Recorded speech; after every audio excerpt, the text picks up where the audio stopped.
Today on Locked On Phoenix Suns, this weekend we will see our first taste of the Suns rookies. Ryan Dunn, Oso Ighodaro, Jalen Bridges, and more in Las Vegas. So, what we have our eyes on with those players, as well as how this team's even going to play. Let's go.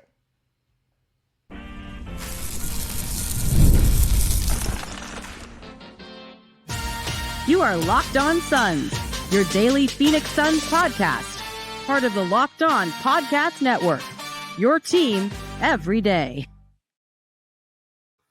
And we're back. This is Locked On Phoenix Suns, part of the Locked On Podcast Network, your team every day. I'm Brendon Kleen, your host and a credentialed media member covering the Suns for the past 7 seasons, as well as the host of the Just Basketball Show. Welcome to Locked On Suns. Thank you for making us your first listen to kick off your Friday.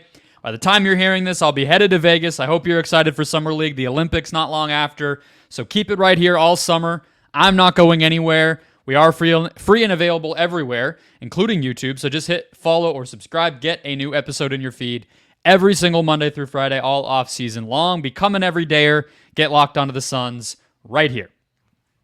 Today's episode is brought to you by the Locked On Podcast Network. Check out Locked On NBA every single day throughout the offseason as well, giving you the national look at all of the news and games and goings-on around the league. But let's get started. Joining us, as he does every single week, is Stephen Perjone-Garner. He is a writer over at Bright Side of the Sun, podcaster extraordinaire at the All City Network. And we're going to go through all the things we have our eyes on, set the stage, preview Summer League a little bit. So let's start with the first-round pick, the man of the moment, Stephen, in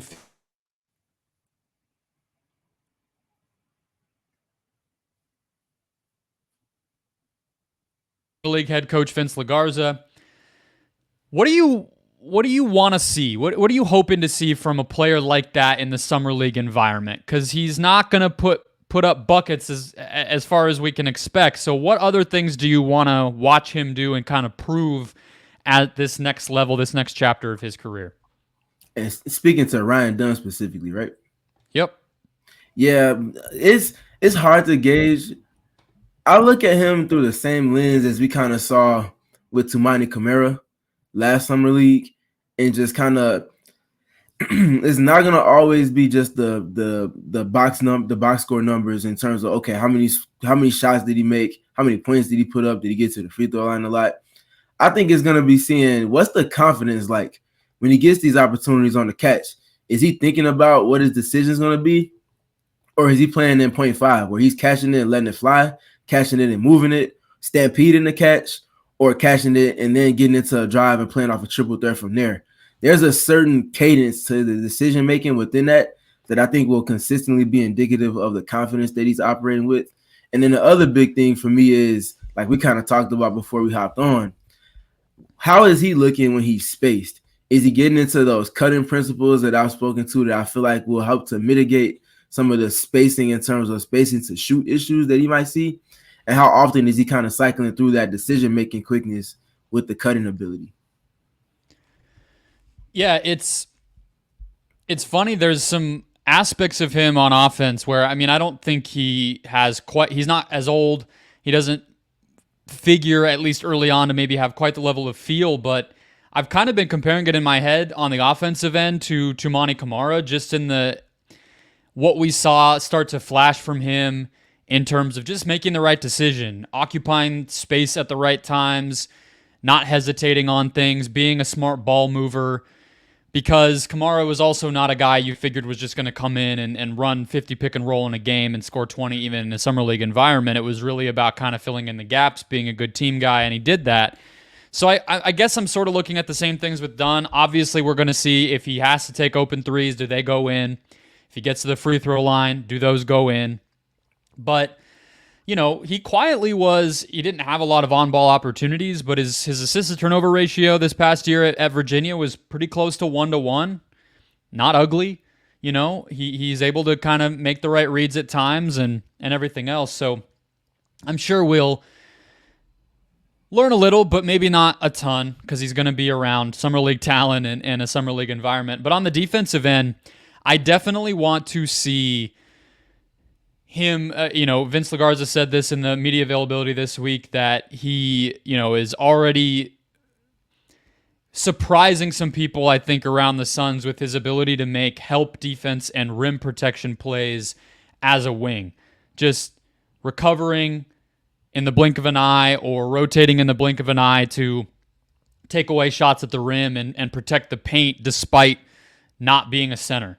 And those are plays that you can see guys, there's going to be no shortage of dudes on the other team drive into the basket, trying to chuck shots. And what Dunn can do to just erase some of that stuff and make those reads and make those athletic plays, that will start to just show kind of how for real this all is. I'm expecting to see it, so it won't surprise me, but it definitely will be kind of a fulfillment of the potential we think this guy has.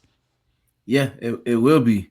And I want to go back to a conversation I was able to have a little while ago, just kind of speaking to how can defenders, especially with the evolution of offense, the ability for players to make tough shots regardless of your contest, how can teams and individual defenders just be effective in that? And Chris Finch mentioned to me that he feels more than anything, it's the ability to impact the release. You can cycle through schemes, you can cycle through coverages, you can cycle through a lot of stuff matchup-wise. At the end of the day, it's going to come down to when that shot goes up, how impactful is your contest, and are you able to bother the release of the player that's taking whatever shot is to come within that offensive possession. And I think that's a particular element that I tried to emphasize and highlight with Bol. That's also something that I've emphasized with Kevin Durant. Both of those players having 7+ foot wingspans while also being fleet of foot, being able to slide and contain. I think that's something that Ryan Dunn can certainly put on showcase. My thing is it going to sustain? Can he do it? Can he do it in a consistent manner to where he's shutting down actions against players at a summer league level that we can see remnants of something that can translate to the NBA level? And then the other big thing is how impactful is that help defense? Things, even though it's collegiate level, the summer league is not as big of a jump, but the game is going to be a little bit faster. There's going to be a little bit more nuance. There's going to be a little bit more space. How impactful is the template that we saw from him being elite on defense on the collegiate level and the best defender in this draft by many of the people that we trust and believe in terms of their scouting reports? How much does that translate? I think that's going to be the biggest thing. And then the last thing, how chaotic is it going to be for him on defense?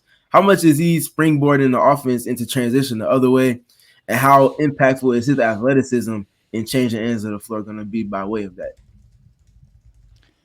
It's going to be good within some of that. I would also throw in, I've been thinking, and a lot of people have been talking about Cooper Flagg a bunch lately, and he's another guy that has some of that defensive potential to just consume space and be one of the answers you can have for modern NBA, almost unguardable offensive basketball. But I was going to say, it'll be nice, too, to have a schedule for the Suns where they're playing teams that are going to really try to make the most of this, and some teams just don't. Some teams' rosters are built in such a way where it doesn't really make sense. But, first up, they have the Warriors, who Trace Jackson-Davis is playing in this summer league. I'm not exactly sure why. He was really good as a rookie. Guy Santos, a guy we saw make a comeback push against the Suns back in November. Brandon Pajemski's playing. I don't really get why they're doing that, but it's going to be a test, and we know the Warriors play a style that can be difficult to read.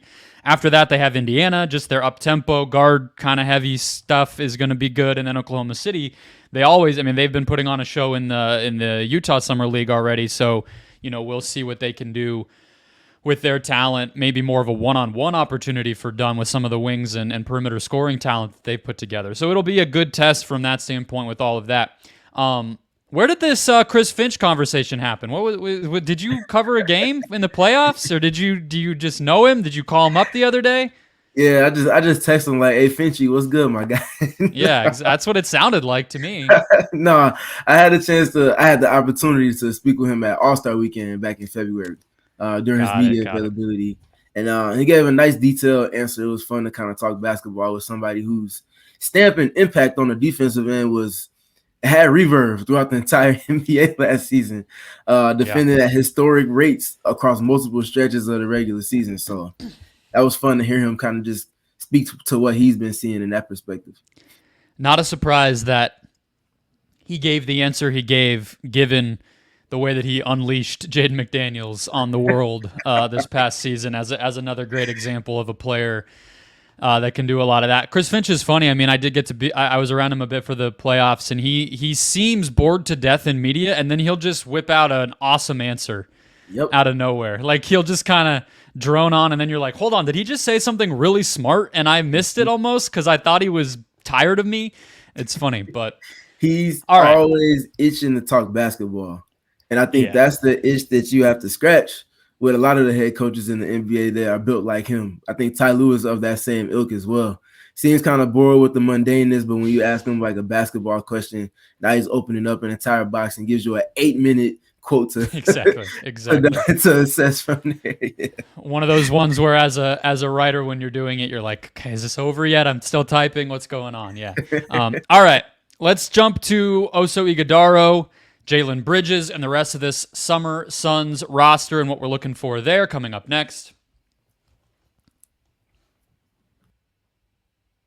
First, today's show brought to you by eBay Motors. Passion, drive, and patience. The formula for winning championships is also what keeps your ride or die alive. eBay Motors has everything you need to maintain your vehicle and level it up to peak performance, whether that's a supercharger, roof rack, exhaust kit, LED headlights, and more. Whether you're into speed, power, or style, eBay Motors has you covered. With over 122 million parts for your number one ride or die, you'll always find exactly what you're looking for. And with eBay's Guaranteed Fit, your part is guaranteed to fit your ride every time or your money back. Because with eBay Motors, you're burning rubber, not cash. With all the parts you need at the prices you want, it's easy to make your car the MVP and bring home huge wins. Keep your ride or die alive at ebaymotors.com.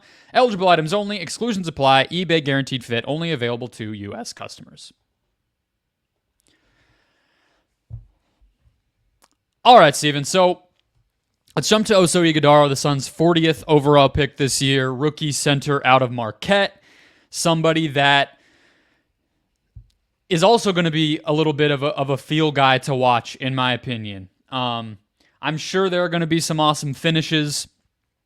I'm sure he's going to bust out some unexpected passes, just knowing the IQ that he has. And you mentioned with Dunn that the Summer League will be a little bit sped up. I think Oso's processing and brain power make me think he'll be ready for that, maybe more so than arguably anybody of the young guys on this whole summer roster.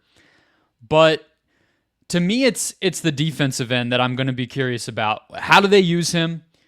What types of plays and situations does he look the most comfortable with?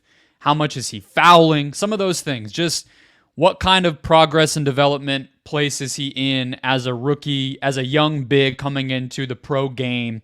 And what can we sort of start to expect from him as his career kicks off here? Yeah, I'm there with you. I think a lot of the questions are going to come on the defensive end of the floor. How well does he hold up with his switches, defending against borderline NBA level guards to actual NBA level guards?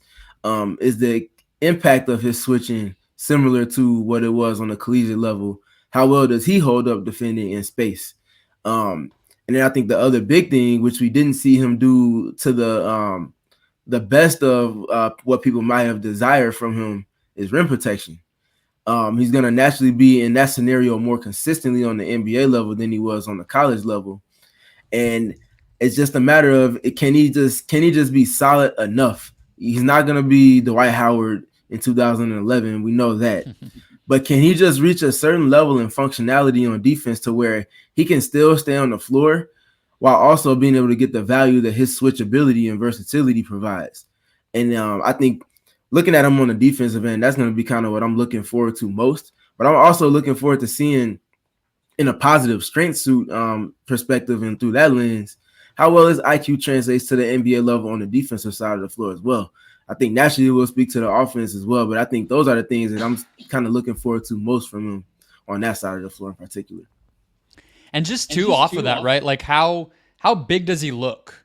Yeah, that's a good one at the NBA level, right? Yeah, just like kind of, it's one of those things you feel it or you don't. in terms of size for a lot of these young guys where, I watched him, and even at Marquette, and I'm not going to pretend like I was some kind of expert on the guy, but, I watched Kolik's stuff when we thought they were drafting him, and then saw Ighodaro once we knew that he was the pick. So I've seen a decent amount of at least the clips and breakdowns and everything, and he felt at times like kind of a smaller 6'10" in college to me, and his wingspan's a little bit plus, but not some sort of, Zach Edey guy or anything, of course. So what does it look like from that length and height standpoint, standing reach? How much is he able to impact shots around the rim and contest on the perimeter or different things like that? But then also, it's not quite, I mentioned like Trace Jackson Davis, for instance, and whatnot. You're not going to face a dominant like post scorer in summer league, and that's not really how the game is played in that environment. So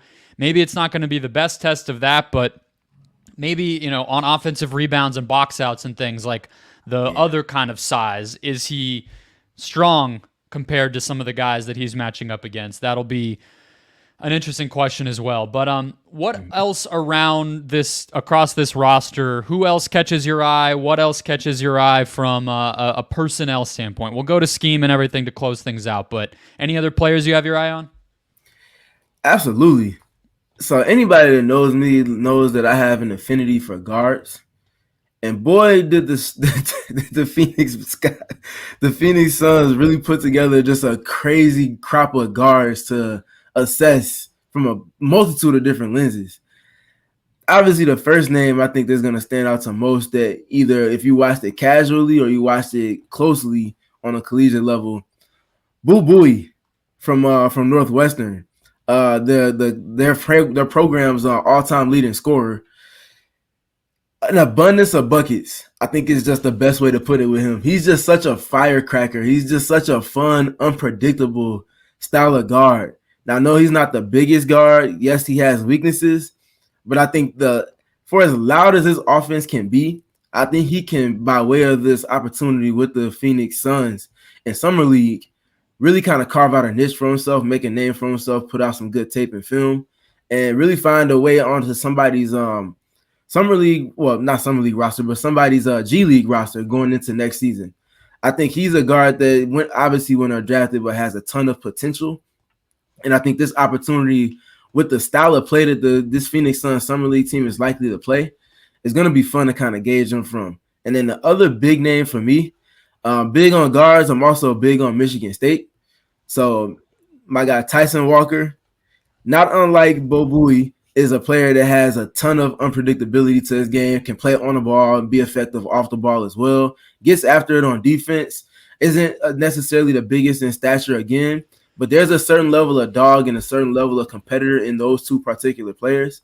And I think there's going to be a lot of Suns fans that might not watch college basketball that much that are going to develop an affinity for both of those two basketball players come the end of the Suns summer league stay, whether that be them ending in the championship with the Summer League championship trophy, or if they, just have a solid showing and are a fun team to kind of gauge in a sense.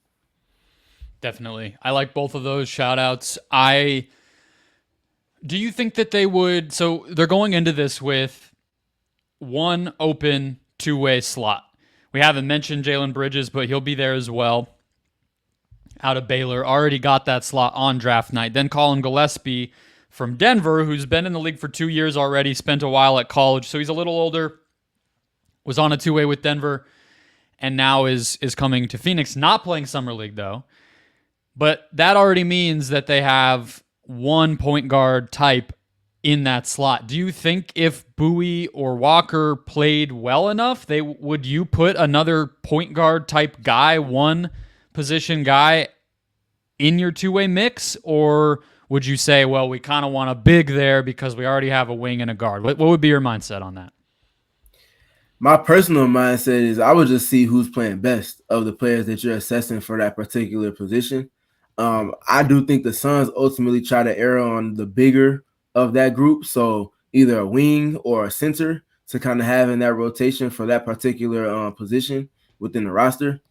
But I think that's the fun of this Summer League team, because I think just looking at it on paper, there's a handful of names that you could say might potentially be able to etch their name into that two-way role for the team. And I think with that is going to breed a level of competition, not just conducive to successful reps on the summer league stage, but also successful reps for the team, because you got so many players competing and understanding that there's this one opportunity here available. It's up for grabs. Who's going to go take it, you know? For sure. On that note, last guy to shout out, David Roddy. Yeah. Surprised to see him on it, especially with Gillespie not on it. You know, some of those decisions I think can be agent negotiations and different things that come into play. And there is something respectable, I think, from Roddy's standpoint. The dude was starting in playoff games 2 years ago. Now he's playing summer league again, and that and the humility to do that, I think, is solid. And it sounds like from what Coach LaGarza has said that he's kind of embraced the leadership opportunity within all of that so far in camp. And he said for as long as he's been in Phoenix, LaGarza, which is basically, since Bud got hired, he's been working out here and been impressing the staff with just his kind of mature approach to all of that. So that's good from a mindset standpoint, but it sounds like they're going to empower him to do a lot of different things, maybe handle the ball and take shots, create shots, defend good matchups, and really showcase himself. And, he's had a lot of opportunities already in his NBA career, but it's never too late for a guy like that who was a first-round pick. And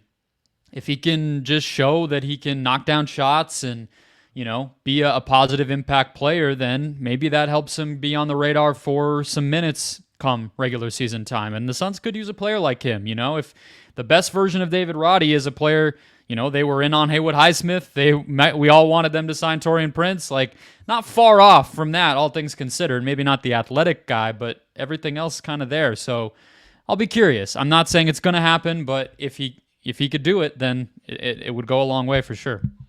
Yeah, I would love to see David Roddy kind of etch out a role and really earn an opportunity. Not unlike we saw with opportunities for players like Keita Diop, Nasir Little last season when they got brought into the Suns context. I think David Roddy is a player that can do things on the margins for this team that can certainly be impactful. And I think he has the requisite stature and athleticism to do so in an impactful manner as well. So it's going to be fun to see what he pulls out in terms of the film on the summer league stage, and how Mike Budenholzer assesses and engages him from there. But I do think he's the type of player that can certainly help, as you said, if he does earn that opportunity. And he's only 23, right? So, he's been in the league a little while now, but it's not like he's beyond the point where he can turn things around and keep developing as a player. So interested to see that. All right, let's talk about scheme. What are we going to see how is this team going to play? What are we going to see from them? And how can we maybe start to draw some pictures of what things will be come the fall based off of all of that? What do we want to see on that side of things coming up next?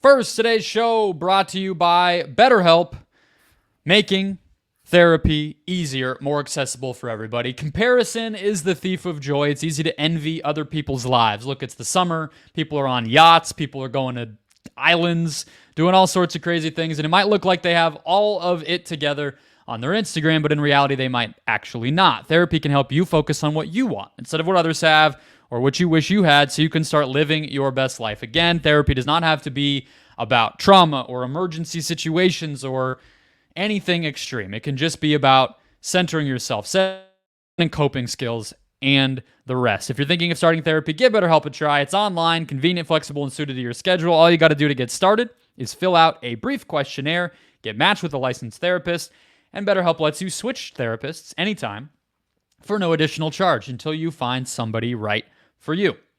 So stop comparing and start focusing with BetterHelp. Visit BetterHelp.com/LockedOnNBA today to get 10% off your first month. That's BetterHelp, HELP.com/LockedOnNBA.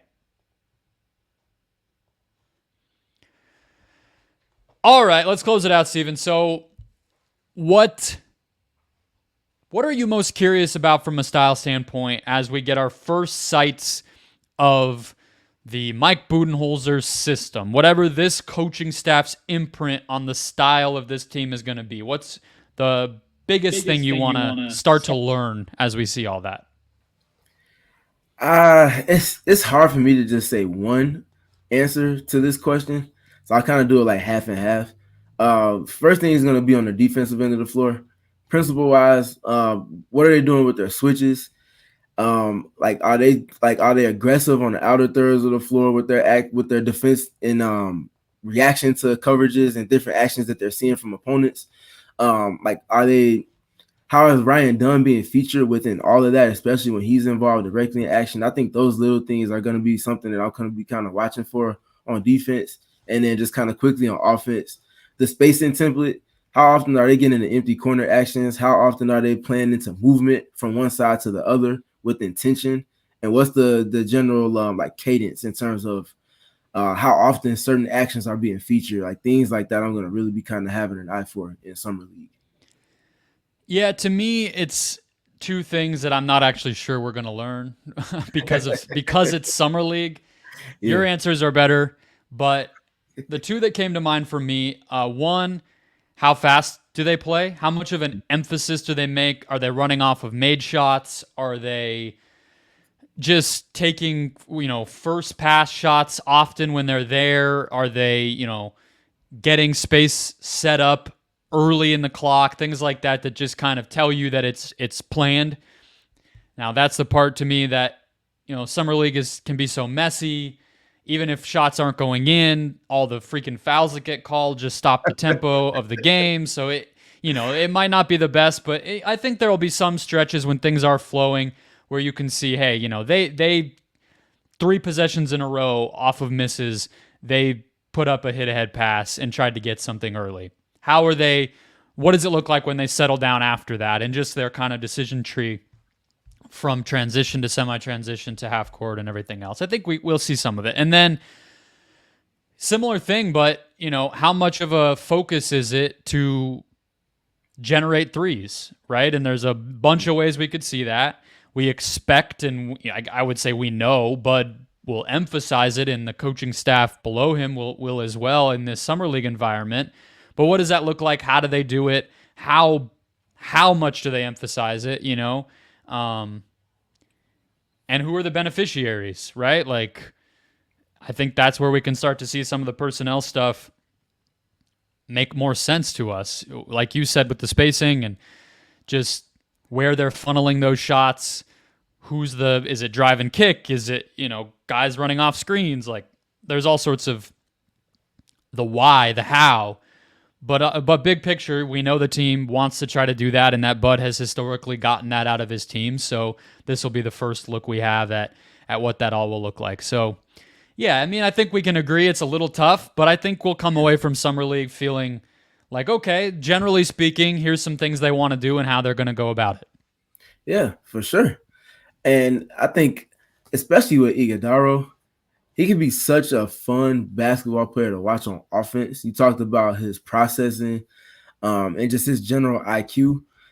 I'm curious how often, especially now, naturally, if they do lean into his usage more, you're not going to expect for them to say, okay, we're going to take the template we saw in Summer League with Ighodaro, apply it to Yusuf Nurkic, and just roll the ball out from there in the regular season. Like, it's not going to be copy and paste like that. But I am curious, within the principles of Mike Budenholzer's offense, how often is Ighodaro put in playmaking scenarios, not just in pick and roll with Buie and Tyson Walker and insert guard here, but generally speaking, how often are they going to delay actions? How often are they getting it to him in pistol actions potentially, and then playing pistol 5, kind of like the Sacramento Kings do with Sabonis, or the Miami Heat do with Bam Adebayo at times, or the Rockets have done at times as well. I'm curious, like, how is his usage going to come about over the course of Summer League, and what the guards from the primary action, but also on the backside of actions are doing. Are there a lot of stagnant spacing possessions? Are they screening pin-ins for each other? Are they just exchanging just to put the defenders in different positions in terms of their principles within their scheme? Are they flowing off of staggers on the weak side while the 2-player action is going on the strong side? Like, little things like that within their process, I think, will give us just hints at what Mike Budenholzer is looking to establish. And naturally, when we get to September and training camp starting and it's flowing into the regular season through the preseason, we'll kind of be able to connect the dots from there. Yeah, it's principles, right? It's just foundational philosophies of how they're going to play, and whether these players execute at the same level of Kevin Durant, Devin Booker, and everyone else, we know the answer already, but but it'll show us what they're thinking about, right? And I think too, like to add on to that, Bud is. We can talk about the Mike Budenholzer system or what his principles may be, but he took a year off, and historically we've seen the best coaches make the most out of that. He watched the league for a year, you know what I mean? And he got to think about freshly what he would do, and he has a different roster than he's ever had before and different types of pieces. So it's not just, well, they ran this with Al Horford 10 years ago, so they'll do it again. You know, it'll be something unique, I'm sure, as well. The last thing is just who starts. Like, we're talking about who is kind of featured and what they might get to do, but you know, if they start the main guys we're sort of expecting, like I would probably, you know, if it was to go that way, it would be Buie, whatever other guard you want to say, and then Bridges, Dunn, and Ighodaro most likely, or maybe it's Roddy over Bridges and Dunn and Ighodaro. That's pretty stacked in terms of a lot of guys they're trying to develop and give opportunities to. So it'll be interesting to just kind of see the responsibility and how that's all divvied up. Or do they maybe do an unorthodox type of rotation within that just to give each guy some time to have some on-ball reps or to take the primary defensive matchup and things like that. I mean, you're not really playing to win first and foremost in this environment, so I'll be curious. But all right, I'll be back Saturday night recapping game number 1 against Golden State Warriors. I will hopefully have some perspective from the players and coach live from Las Vegas that night. All coming to you, so hit follow or subscribe, get that episode in your feed and more throughout the summer. Read Steven in the group over at Bright Side of the Sun. Listen to him on PHNX. And we'll be back Saturday night.